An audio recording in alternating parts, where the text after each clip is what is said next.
ফুটে ওসব কথা।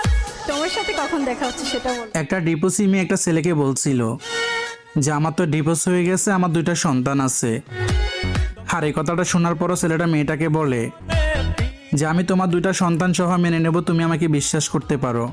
ছেলেটার এ কথা শোনার পরে মেয়েটা ছেলেটাকে পাত্তা দেয় নাই, যার কারণ হচ্ছে মেয়েটা ছেলেদেরকে বিশ্বাস করতে পারে না। যখনই ছেলেটা আল্লাহ 30 পারা কোরআনে হাত রেখে শপথ করে বলে যে তুমি বিশ্বাস করো আমি তোমাকে অনেক ভালোবাসি, কখনো তোমার হাতটা ছেড়ে দেব না, তখনই মেয়েটা আল্লাহ 30 পারা কোরআনকে বিশ্বাস করে ওই ছেলেটাকে শখের পুরুষ বানিয়ে নিয়েছে।